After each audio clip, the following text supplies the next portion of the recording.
but I believe the great is still yet to come. I won't stop fighting. Good morning and welcome to the 55th Breakfast Ball. I'm your host, Bob Cardia, and to my left, to your right, Billy McGinnis. And let me just tell you what, we are thrilled to have Billy on the show today. Just to give you an idea here, if you didn't know Billy going into this, he has a Philadelphia Amateur Championship, four club champions at Pine Valley, which we all know is the nicest golf course in the United States, 3 club championships at Tavistock, a Crump Cup champion as well. And not only that, he is a fan of Notre Dame and a graduate of Notre Dame. We're going to the national championship next week. So I don't know if he had anything to do with the win last night, but we'll just give him credit for that anyway. So. No, I was cheering from home. Here come the Irish. It's awesome. That's awesome. And behind the camera today is, as always, when he's not on camera, the dashing Richie Stoltz, our All-American golfer from Rutgers University at Camden. So, Bill, talk to me. I always said I never met McGinnis I didn't like. All right. Jimmy, Walt, Bobby, I just talked to Walt yesterday. Did you? Oh, yeah. How's Walt doing? He's great. He lives in Pinehurst. He was hitting balls. Nice. Does he know you're on the show today? No, I'll tell him. Oh, please tell him. I love Walt because they were some of our best customers back in the day. And right. Bobby and Walt used to come in all the time. Yeah. Down at Big Spring when it was summer in the spring. Exactly. I miss Bob. Yeah. Yeah. He was great. Drew that blue convertible he used to drive. So, I mean, thrilled to have you. You've accomplished a lot in this sport for sure. And recently, Bill's been texting me a lot. And, rather than just talking golf swing, because every show out there talks golf swing, right. We talk about the mental aspect of the game. So, today's episode is called Managing Your Expectations. And you sent me a clip a couple weeks back from Roger Federer, who Correct. did a commencement speech at, where was it? Dartmouth. Dartmouth, yeah. Yep, this past spring. Yep. And he said, effortless is a myth. I loved it. But what does that mean to you? It means do the work. You can't fake golf. You can't fake life. If you don't do the work, you show up unprepared, especially golf, where you have a score at the end of the day. You either shot this or you didn't shoot that. Yeah. So, that's what it is. It's all about doing the work and being prepared. My daughter works for the Philadelphia Flyers, and they had a function recently, and Brad Marsh, one of their great defensemen of all time, was the speaker. And he said when he was a young guy getting started with the Flyers, he was having a hard time. His ice time was declining. He was getting frustrated and so forth. And he would go to practices with Bob Clark. And he was telling Clarkie that, he was getting frustrated and so forth.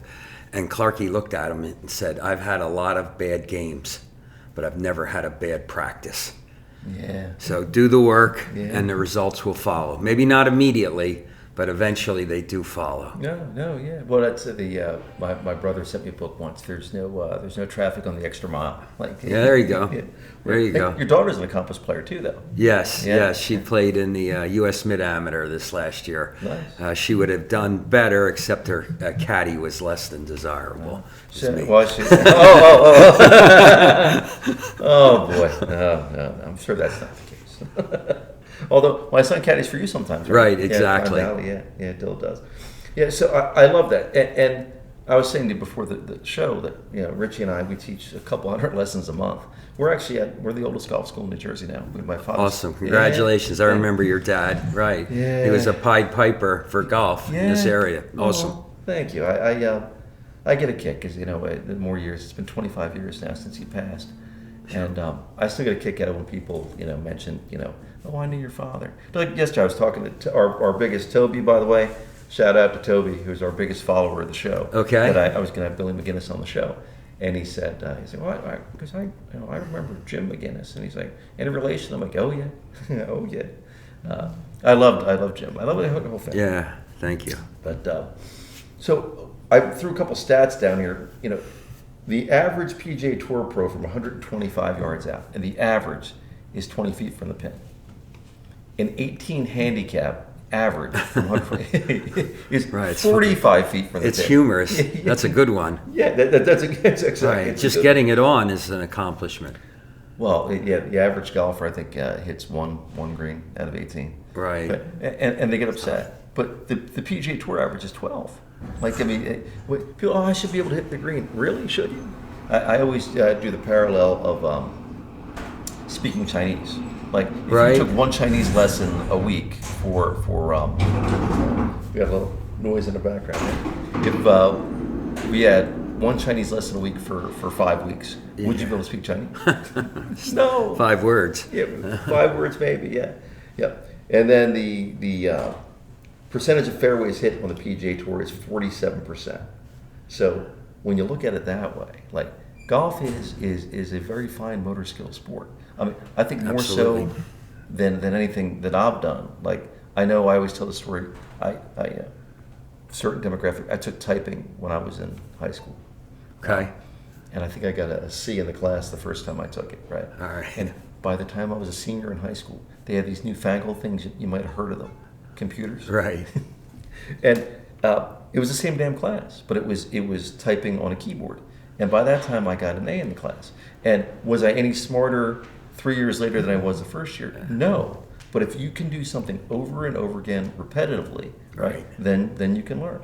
The value of repetition can't be underestimated. That's it. That's it. Oh gosh, do you remember Jack Callahan by any chance? No. Oh, he used to come down to Pinecrest back in the day. He used to hit a jumbo bucket of golf balls every day. Okay. Yeah, it's a waste of time. You need to chip and putt, and from 100 yards, hitting the driver. When I was playing younger, playing a lot, I was a really straight driver. I never practiced driving. Yeah. I thought I'll practice it when I need it. I'm going to practice everything else. But What percentage of time do you put? Like, I know they say 60% of all shots are inside 100 yards, but like in terms of your own game, what percentage do you spend on? well, as you get older, I think you practice the short game more because hitting longer clubs does take it out of you. But yeah, Yeah. definitely more the short stuff. Yeah. No, 100 yards, just what they're saying. 100 yards, chip 100 yards, putt. yeah. Are you a Pels guy? Do you like Dave Pels? I have his books right in my living room.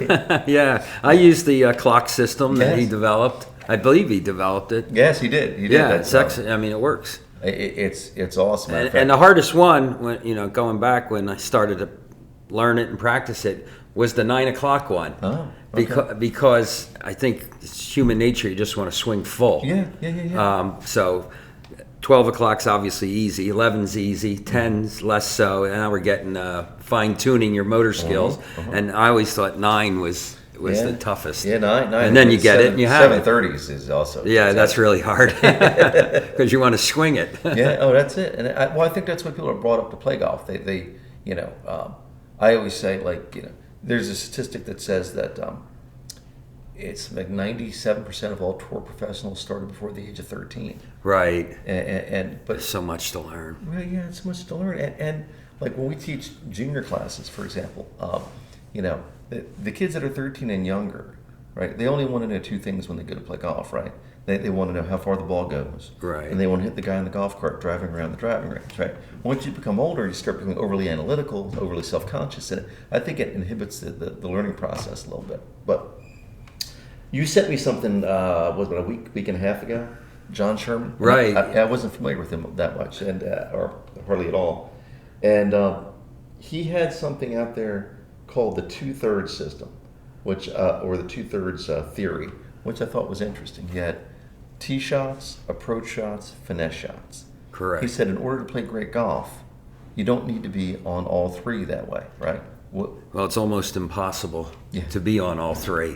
It's just the game's too difficult. Yeah. And so I think what he's saying is you have to expect that something's not going to be working that day. Maybe two things aren't going to be working that day. But you got to figure out a way to unlock the code to still have a good scoring round. Yep. I guess, and that gets into his whole thing of managing expectations, right? Yeah, I think what John Sherman's doing, Scott Fawcett, Bob Rotella, all those people, is that they've instituted in golfers' minds, serious golfers' minds, that you're not going to have it all today. That on the first tee you acknowledge that it's a mystery. You don't know what's going to go well. You don't know what's going to go poorly. But despite all that, you can play well. I had a similar theory, but I never codified all these things like these people have done. I used to think today I'm going to hit maybe a ball out of bounds. I'm going to hit an iron in the water. I'm going to miss hit a chip, and I'm going to miss a short putt. And when I get done doing all 4 of those things, I'm going to have a good round. But that's not the way most people think. And it took me a long time to realize that. It's like, no, I'll figure this out. I love that. That's awesome. I've never thought of it that way. Right. Like I try to get, we do things with segmentation where we tell guys to exactly. break it up into 3 holes, 6 Right. rounds. But yeah, Richie had a student who was telling me not too long, and we have multiple students. I won't use their names, but who they don't play all that much golf, or they play golf, but they don't practice the short game and whatnot, and their expectations of what they should do. Well, I don't know great. what it's 70% of the shots are within 120 yards of the hole. Yeah. And we broke math down, right? I mean, the average guy when he plays by the rules, which is an important distinction, is they shoot 100. They hit 1 green. They have almost 40 putts, but yet they think if they don't put the ball next to the hole from 100 yards that there's something wrong. Yeah. So I'll ask you the question, see how much you watched that Roger Federer commencement speech. Roger Federer won 80% of his matches as a professional tennis player. Yeah. What percentage of the points did he win? He was barely over half, right? Yeah, 54%. Yeah. And his line was, when you lose almost half the points you play, you quickly realize that it's the most important thing, but once it's over, it's over. Yeah. And so I think that's what you have to do in golf. This shot is good, but once it's over, it can't be reclaimed. So you got to put it behind you, and you can't say, oh, that's going to inflate my score or so forth. Yeah. And one of the things I've found, and Roger Federer said this too, good shots can be as disruptive in your mind as bad shots because you start thinking how good you are. Yeah. And so that's all challenges to overcome. And it's interesting just having done, we've made 8-9 national championships now at Rutgers. That's awesome. Yeah, thank you. It's makes me feel good. It should. Yeah, It's a big country. It is a big country. Yeah. And a lot of people play golf. And it just, you learn as you go, as you grow. And like Richie back behind the camera right now, it's fascinating when you're coaching and players, you can walk up to them and say, hey, how's it going? And I'm even through 9, coach, but back on 6, 5, and 2, I pulled my tee shot a little bit, and I'm always like, can you change anything that happened 5 seconds ago? Right. No. Then I don't want to know about it. Like, I want to know what you're doing going forward. Now, when you talk to guys like you and you talk to guys like Richie and my boy Zach, they'll, hey, coach, I was a little, off to a slow start, but I'm focused forward. There's a whole different mentality. Yeah, it's a different thinking. Like, the guys who are worried about the shot they topped on 8, they're not going to get to where they need to be because they're the kind of guys with 3 holes to play saying, hey, if I birdie the last 3, it'll be my lowest round ever. No, don't do that. Yeah. I always like to think the game and life are played forward. Physically, you want to get your body to move forward toward the target. And mentally, you have to do the same thing. Okay. I have a funny story in college. Our coach had a rule that whenever he saw you and he asked how you were doing, you had to tell him your score, good, bad, or indifferent, which was a good rule. Yeah. No baloney here. Yeah. Just give me the number. I can deal with it. So one time we were playing at Ohio State. We were playing 36 holes. We start out as a shotgun start. I start on the 16th hole. I make triple. I go to the 17th hole's a par 3. I make double. And the 18th hole's a hard par 4. I hit a good drive, and I hit a good second shot right into the center of the green, make par. The coach is right there, and I'm dreading this. And he says, how are you doing? And I thought because I'd only played 3 holes, I could get away with it. Yeah. So anyway, I said, okay, coach. He goes, all right, keep it up. So I got away with it. And then the rest of the day, I half overcame the terrible start. Oh, I'm sure you did. Yeah. So he didn't question you. He didn't, no. Thank God. Right. Yeah. Right. I get a kick out of my guys, the ones that say to me, coach, when I tell you my score puts additional pressure on me. I'm like, there's nobody rooting harder for you than me. Like, so like I should, if I'm pressure for you, then there's something wrong. Like, I'm rooting for you. Yeah. Lou Holtz had a funny one when he was coaching at South Carolina. He said he had a field goal kicker who told him that he can't kick field goals when the coach is watching. And then Lou Holtz said to him, "I don't know what to say, but it's in my contract. I have to come to the games." So, Yeah. Oh, I know. So true. You got to figure out ways to handle the pressure. So what I've thought about this, and I got a chance to talk to Claude Harmon a couple of years back, Okay. Which was really, really cool because I was on the All-American Committee for the NCAA, and or the National Coaches Association. He was sitting there talking to 2 or 3 guys, and I'm like, you know what, I'm important. So I went over and joined the conversation, and he said something to me that day that was crazy. He's like, I love the new technology. He said, I love it. He said, Right. but what kids lose sight of today, it's a swing, right? You can't play golf swing. You have to play golf. So that goes through my mind, and then managing expectations for a decent player or a good player. How do you go about doing that? So I forget even where I read it, but it was somewhere along the way where it's a hybrid between old school and new school. But basically what the guy said was, over a period of a few weeks in your regular practice sessions, is keep track, use the new technology of your dispersion patterns. Like Right. how far you are from the hole from 50, 75, and like create a chart, what you are on the computer, and chances are the numbers will not be as good as you think they should be, right? Well, that's all of us. Absolutely. Yes. Yeah. But then when you go to the golf course, going with the expectations that under additional pressure, your numbers won't be, they should be, roughly in where your average numbers are, and that way you're lowering your expectations and creating more of a where you really are in the game. And he put that as a way to manage your expectations. Is there anything that you do? I got your theory of I got one double here, Right. But is there a way that you go about managing expectations or staying calm? Yeah, well, one of the things I think on the course is, my phrase for a lot of years is, I need to be kind to myself here, out here today. I mean, we're all golfers tend to beat ourselves up. I can't believe I hit that shot. How can you miss that wedge, etc. But I would never talk that way to you, right? Or Richie, why would I talk that way? Richie talks like that to me all the time.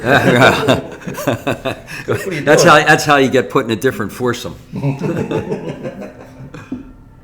Yeah, no, I like that. And Scott Verplank, you remember Scott? Absolutely, yeah. He had that one tournament that he won. Actually, a couple good. He smiled after. I the remember shot. that Buick Open, I think. Yeah, Yep. and he ended up winning the tournament. And then there was one where I think I might have been. It doesn't last forever. It goes away. There was a great player from New Jersey, Spike Smith, and I played a lot of golf with Spike. And one day he said to me, "I'm trying to do X." And anyway, I thought, well, that makes a lot of sense. That's basic. I was, I'll try to do that too, because it wasn't really. It was just a swing thought. It wasn't a swing move or anything. But anyway, so I started doing it and started playing well. Every part about me said I should call Spike and thank him, but I thought there's no way I'm calling him, because as soon as I call him, it's going to go away. Anyway, so eventually, about a year later, it did go away. And then I told him, but yeah, you can't. Nothing. Right, you got to Yeah, keep no. it to yourself. You can't brag. Self-praise stinks. Oh, my dad used to say that all the time. Self-praise. Oh, I know it does, and it's true. Nothing ever stays, but that's golf. You never have it mastered. No. And even within a round, even with really good days. Lanny Watkins had a good one. He said he hated to warm up well. Yeah. He said if he warmed up poorly, I got to focus here today. But if he warmed up well, then he said his brain wasn't as focused. I got this, and he just didn't pay as much attention. I remember from my own when I was playing. I had a great warm up. It was for the sectionals or the states, something like that. I had a great warm up, and I went to the tee with my expectations here. Right. And after 6, 7 holes, Yeah, that puts a type of pressure Yeah. on you. One of the lines I always like to think of: there isn't any reason why I can't swing better as this round progresses. Yeah. So- Oh, yeah. So I love talking to guys like Billy. I love it because you and I have seen a lot of the same stuff, but like your perspective, especially with all you've accomplished, is just I love listening to it. But, so yeah, summary in life and in golf, because I think golf is a great metaphor for life. Absolutely. It's fantastic. So if you can add a little joy to what you do, right? So that's when you lower your expectations, you increase your joy. That's the guys who constantly beat themselves up. Right. Even if they do well, they burn out. They burn out. Agreed. And that's even when you're raising kids and in coaching. The parents I've noticed, because I as a golf pro, I ended up as the president of Little League Baseball. The parents that force their kids into 7 days a week training and those kids all burn out. Well, the specialization is bad today. Yeah, I hate it. Yeah, because growing up we played everything, right? In golf too. Yeah. I always say, no matter how good you are at golf, eventually it gets difficult. Yeah. And you just see it. Even for Tiger Woods, there were periods that got difficult for him. Yeah. Well, and your numbers, like the year that Tiger won, what was it? 9 tournaments when he won the 1 year. Right. Yeah, but I'm like, they play almost 50. If you're winning 18% of the time, you're the GOAT. You're on Mount Rushmore. Yeah, exactly. Well, I loved having you on the show today. But just a reminder to people out there watching, it's live. Always something happens live, guys.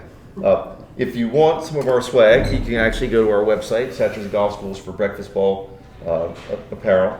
And remember, if you put on the bottom of the Breakfast Ball, I love the Breakfast Ball, Toby, again, if you're looking for your 37th gift card,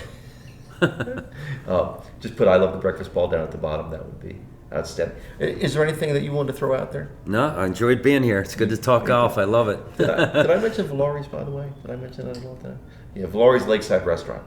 Nick and Joe Abate, they do a wonderful job, and they're always, gracious enough to let us come down and use the facility. So for any of your, catering needs or dining needs, please come down to Valari's. Richie, back behind the fence there. Did anything you want to add there? He's giving us a thumbs up. When you're rich and famous, we get 10%. Yes. because I'm getting old, I gotta retire. He's just getting started. Exactly. Right. The candles on my birthday cake cost more than the cake. So my favorite saying now is, because I play sporadically with Richie, I hit the ball so far now that when it lands, I can hear it. Right. Right. We're not getting longer. No. Thank All right. you so Absolutely much a for being pleasure. on. Yeah. Terrific. I God thoroughly enjoyed it. Yeah. I will see you guys next week, and as always, keep them straight.